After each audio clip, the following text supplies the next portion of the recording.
Friends, you're in the Military with Summary channel, and today we will discuss the situation in the world on the 12th of July of 2026. Today we have a lot of very interesting updates, so let's start. First, we're going to talk about the conflict on the territory of Ukraine, where during the previous night, once again, both the Russians and the Ukrainians were attacking each other using hundreds of drones and missiles. The Ukrainians continued their attacks in the area of the Sea of Azov, and we have a lot of important updates during the previous 12 hours. Pro-Ukrainian sources published this map where we can see that during the night the Ukrainians launched at least 300 drones in the direction of the Sea of Azov.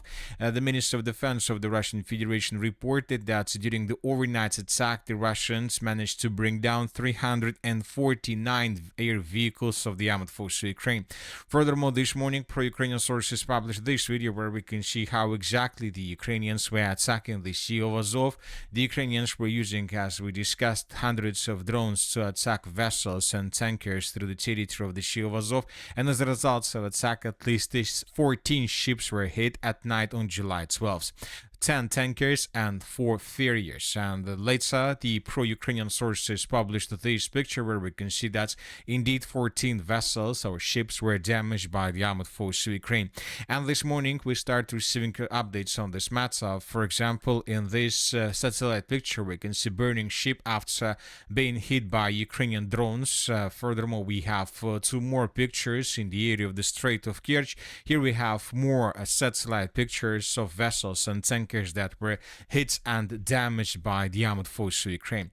The Russians are trying to stabilize the situation and to save tankers, and today several sources reported that satellite pictures show significant number of tankers moving in the area of the city by the name of Timryuk. The Russians most likely are trying to protect the remaining vessels in this area. Probably the Russians are going to deploy additional air defense forces in this area with the purpose to protect these tankers and vessels against Ukraine's attack. So the situation is quite critical, and once again, according to pro-Ukrainian sources, since the beginning of battle of the Azov Sea battle, the Ukrainians managed to hit and to damage up to 90 vessels allegedly belonged to the shadow fleet of the Russian Federation. Furthermore, the Ukrainians were attacking the vessels not just through the Sea of Azov, not just in the area of the Kerch, Strait of Kerch. The Ukrainians continued attacking vessels in the area of the city of Taganrog and during the previous night. And this morning, we continued receiving updates of how the Ukrainians were basically attacking vessels and tankers that were located in the area of port infrastructures of these cities. In this video, we can see civilians that were filming the Ukrainian drone that was flying over this territory, and here we can see how the Ukrainians attacked the vessel. And in this video we can see something similar, the Ukrainian drone flying over the territory of the Sea of Azov and attacking a port infrastructure of the Russian Federation somewhere between the cities of Azov and Taganrog. So as we discussed yesterday, the Russians, due to the current situation, were forced to close the Azov Sea. The Russians currently don't allow anybody to enter the Sea of Azov, and the Russians don't allow anybody to use port infrastructures of cities Taganrog and Azov. During the previous 24 hours, the Russians began the retaliatory strikes, and the Russians were bombing and attacking the city of Odesa significantly. And during the night, we received a lot of videos from the Odesa region where we can see how Ukrainians were trying to intercept Russian missiles and drones attacking the city. If you remember, just yesterday we discussed that the Ukrainians reported they don't have missiles, but as I believed, most likely the Ukrainians have PAC-3 interceptors, but right now PAC-3 interceptors are not concentrated, and Patriot systems are not concentrated in the city of Kiev because from the military perspective, the city of Kiev probably doesn't have any military value for the armed forces of Ukraine, so that is why the Ukrainians most likely deployed their air defense systems in the area of the city of Odesa with the purpose to protect the Odesa port infrastructure. But the concentration of air defense forces in the area of the city of Odesa didn't stop the Russians. The Russians reported that during the night, the armed forces of the Russian Federation delivered group strikes using long-range precision air-launched weapons and strike drones. As a result, port infrastructure facilities in Odesa and Chernomorsk Odesa Oblast used for uploading and storage of military cargo and fuel and lubricants, as well as sea vessels delivering these cargoes to Ukraine ports, were hit.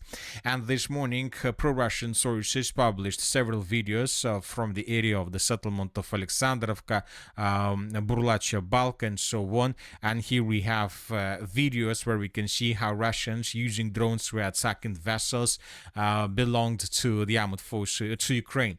So in this video, we can see a vessel attacked on the territory of the port infrastructure. And here we have another episode a bit further to the northwest. Another vessel was attacked by Russians. But of course, we see that there is a very big gap between the vessels damaged by Russians and the vessels and tankers damaged by the armed forces of Ukraine. Once again, the Russians just began this process and only 2 vessels were hit by Russians. And as for the Ukrainian side, since the beginning of the 6th of July of 2026, according to pro-Ukrainian sources, the armed forces of Ukraine hits up to 90 vessels of the Russian Federation. Now let's move further. The Minister of Defense of Ukraine this morning reported that the Russians during the overnight attack used 128 drones, 28 air vehicles more precisely. And according to the Minister of Defense of Ukraine, the Russians were using both drones and missiles. As of the previous night's attack, as of the overnight attack, the Russians used up to 10 missiles of Ha-5969 type. So as you can see, the Russians have changed their tactics. The Russians used to use only drones during the overnights and daily attacks. When talking about regular attacks, the Russians didn't use missiles, but starting from the beginning of July of 2026, almost every single day, the Russians attacked the territory of Ukraine using both 100 of drones, let's say from 90 to 130 drones every day, and around from 4 to 10 missiles. So this is an important change, and we see that the Ukrainians are not able to bring down these Russian missiles. Now let's move further. Let's discuss additional updates. During the previous nights, the Russians attacked also the settlement, the infrastructural objects in the area of the settlement of Andriivka. We have these pictures published from the Krivoy Rog region. In this video, we can see a black smoke over this object of energy infrastructure, and as most likely this facility was damaged by the Russians. Furthermore, during the nights, the Russians destroyed a few more gas stations through the Kharkiv region. The sources reported that at least 2 gas stations were destroyed and maybe damaged on the territory of the city by the name of Balaklia. This is the eastern parts of the Kharkiv region. Furthermore, the Russians attacked an object of energy infrastructure along railways between the cities of Shevchenka, Chuguyev, and Kharkiv. Most likely, the Ukrainians were using this substation for the railway services, and the Russians destroyed a gas station in the northern parts of the city of Kharkiv. We have already discussed this gas station a day ago. Yesterday we had just pictures, but today we received even a video where we can see how exactly the Russians using FPV drones, just regular FPV drones, attacked this gas station and probably destroyed it. Wunschgutschein. Ein Gutschein für 500 Online-Shops und über 5000 Filialen in den Furthermore, the Russians continue attacking facilities of the armed forces of Ukraine through the northern parts of Ukraine. In this video, we can see a storage that was attacked by the armed forces of the Russian Federation with a Iran drone, and as a result of attack, this warehouse was damaged. The Ukrainians also, during the night, attacked the territory of Russia. The Ukrainians were trying to attack deep inside of the territory of Russia, as we discussed. The Ukrainians destroyed or damaged 14 vessels on the territory of the Azov Sea. Furthermore, the Ukrainians continue attacking logistics of the Russian Federation between the cities of Taganrog and Donetsk region. And in these videos, we can see the territory with black smoke. Most likely, the Ukrainians attacked several fuel carriers in this area. As a result of attack, these fuel trucks were completely destroyed by the armed forces of Ukraine. Furthermore, when talking about the situation in the area of the settlement of Zugres, the the sources reported that the Ukrainians attacked a gas station in this area, and it seems that the Ukrainians began this process as well. Furthermore, the Ukrainians during the night attacked deep inside of the territory of the Russian Federation, and according to pro-Ukrainian sources, the city of Syzran was attacked by the armed forces of Ukraine, and we're talking about the Syzran oil refinery. During the night and this morning, we received lots of videos on this matter. The Syzran oil refinery is one of the biggest oil refineries on the territory of the Russian Federation. It seems that this oil refinery has sixth position of 10th most biggest refineries on the territory of the Russian Federation. And as you can see, as a result of attack, the oil refinery was damaged. We can see black smoke after the Russians attacked the territory of this facility, and most likely the Syzran oil refinery was damaged badly. Most likely the Russians would be forced to suspend any activities using this oil refinery at least for several weeks until they are able to stabilize the situation and to repair the refinery itself. So as we can see, the Ukrainians continue attacking the refineries of the Russian Federation. Several days ago, on the 8th of July of 2026, the Ukrainians attacked the Saratov oil refinery, and we discussed the situation. Furthermore, during the 8th of July of 2026, the Ukrainians also attacked the Nizhny Kamsk chemical plant.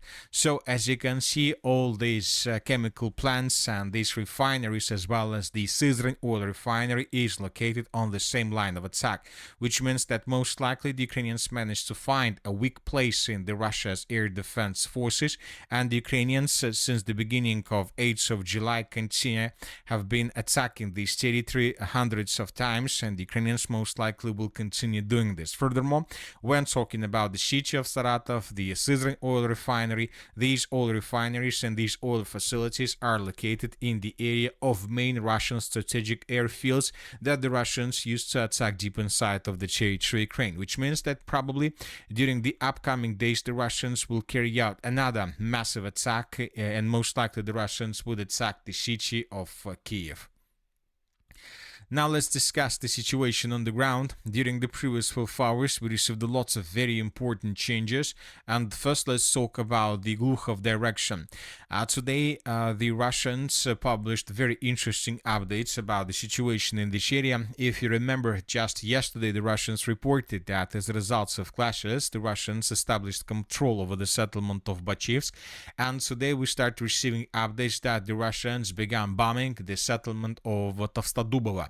The Russians use aviation. The Russians right now are wiping out the city of Tovstodubova using bombs, which means that most likely after the end of the battle for the city of Bachevsk, the Russians are tasked to continue offensive operation with the purpose to establish complete control over this village. Furthermore, the group of forces north, they reported that the Russians entered the settlement of Mala Slobodovka and that the clashes began for this village as well.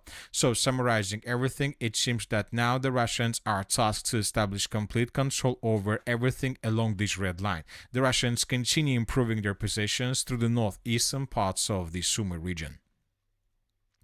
Now let's move further and let's talk about the Kharkiv direction. Today we have significant changes on the ground, and these changes are coming from the city of Kazachye Lopan.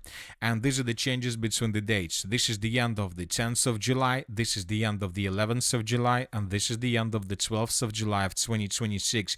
Today, pro-Ukrainian sources published a very long video where we can see how the Ukrainians were attacking positions of the armed forces of the Russian Federation on the territory of the city by the name of Kazachye Lopan.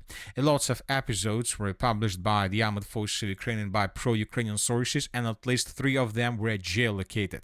And according to these changes, we see that the Russians during the previous days managed to improve their position significantly, and probably we can say that the Russians right now control more than 70% of the city of Kazachye Lopan, and that the Russians continue advancing. Most likely in coming days, and due to the current configuration of the front line and due to these number of updates we received during the previous 24 hours, we believe that the Russians in coming days would announce complete control over the city of Kazachий and then the Russians would continue offensive operation further. Furthermore, would like to remind you that this day we received lots of very interesting updates published by pro-Ukrainian sources that right now the Russians are trying to improve their positions on the line between the villages of Strelechna, Vysokaya Ruga and Alexeyevka. We see that the Russian Kharkiv offensive operation is gaining momentum. The Russians continue offensive operation and the Russians continue approaching the city of Kharkiv from many directions. If your belly looks like this, your chest looks like this, and your back looks like this, on Monday. As for the Kupiansk direction, during the previous 12 hours, additional forces of the armed forces of Ukraine were recorded in this area. The Ukrainians continue deploying additional units with the purpose to stabilize the situation, and the Ukrainians continue preparing themselves before the beginning of the battle for the settlement of Shevchenka and before the beginning of the battle for the Ukraine side of the river Voskol.